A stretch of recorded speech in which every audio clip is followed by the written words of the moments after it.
অকারণে শখের বশে ছবি তোলা হারাম। ভাস্কর্য বানানো এবং ভাস্কর্যের প্রতি সম্মান প্রদর্শন করা শিরক, ঈমান বিধ্বংসী মহাপাপ। ঘরে প্রাণীর ছবি রাখা হারাম। ঘরে প্রাণীর ছবি টাঙ্গানোও হারাম।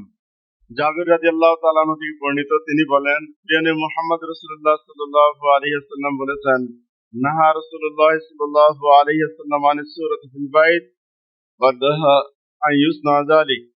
মহানবী হযরত মুহাম্মদ সাল্লাল্লাহু আলাইহি ওয়াসাল্লাম ঘরের ছবি রাখতে এবং ঘরে তা বানাতেও নিষেধ করেছেন। তিরমিজি শরীফ।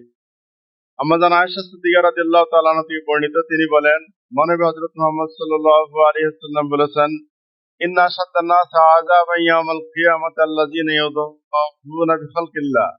কিয়ামতের দিন সবচেয়ে বেশি শাস্তি পাবে তারা, যারা আল্লাহর সৃষ্টির সাথে সাদৃশ্য রেখে সৃষ্টি করে, অর্থাৎ প্রতিমা বানায়, মূর্তি বানায়। বুখারী ও মুসলিম শরীফ।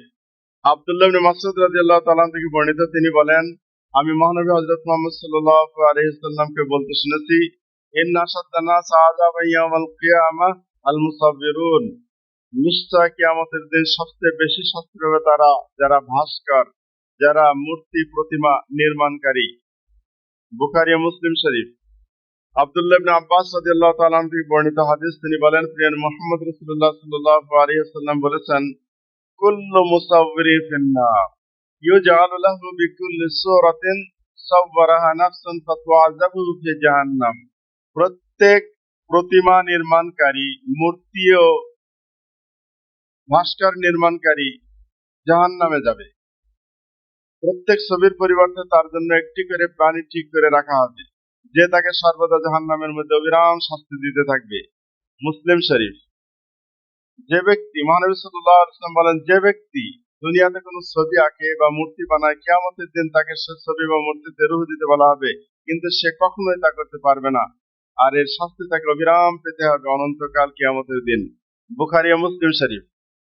আম্মাজান আয়েশা সিদ্দিকা রাদিয়াল্লাহু তাআলা আনহা থেকে বর্ণিত হাদিস, তিনি বলেন, মহানবী হযরত মুহাম্মদ সাল্লাল্লাহু আলাইহি ওয়াসাল্লাম বলেছেন, মহানবী হযরত মুহাম্মদ সাল্লাল্লাহু আলাইহি ওয়াসাল্লাম বলেন, ইন্না আসহাবা হাযিহিস সুন্নতি ইউআযাবুনা ইয়াওমাল কিয়ামাতি ইউকালু লাহুম আহইয়ু মা খালাকতুম ওয়া ইন্নাল মালায়েকাতা লা তাদখুলু বাইতান ফীহি সূরাতু।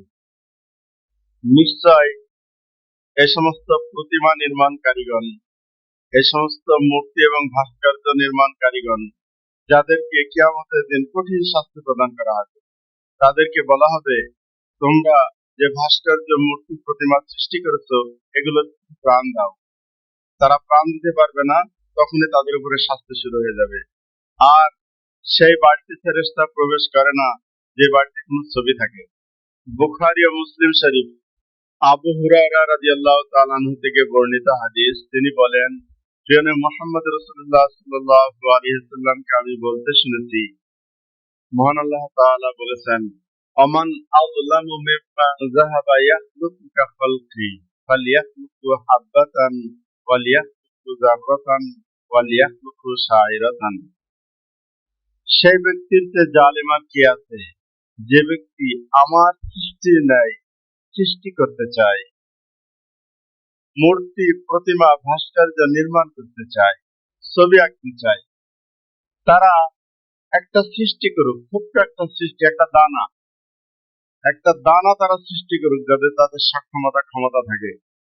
তারা সৃষ্টি করুক একটা অণু, পরমাণু, তারা সৃষ্টি করুক একটা গম, যদি তাদের ক্ষমতা থেকে থাকে। এগুলো কোশ্চেন কালেও তারা সৃষ্টি করতে পারবে না।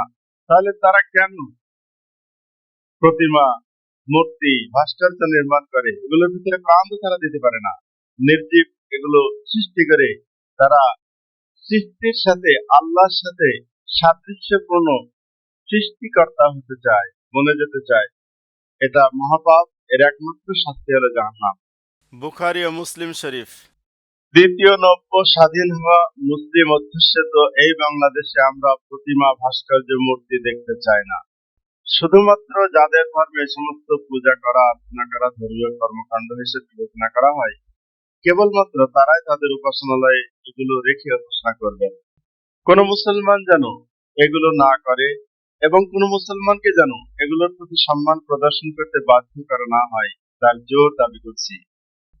আমরা বাধ্য হয়ে অনেক প্রতিমা পূজা, ভাস্কর্য পূজা, শিরক বেদাতের মতো জঘন্য কর্মকাণ্ডে লিপ্ত ছিলাম। আমরা আর এ সমস্ত পাপ কাজ করতে চাই না। ইমান বিধ্বংসী এ সমস্ত জঘন্য মহাপাপ থেকে আমরা মুক্তি চাই। মুসলিম সংখ্যাগরিষ্ঠ এই দেশে আমাদের এই প্রত্যাশা পূরণ হলে আমাদের এই নতুন স্বাধীনতা সার্থক হবে। মহান আল্লাহ তাআলা আমাদের সবাইকে ভালো রাখুন।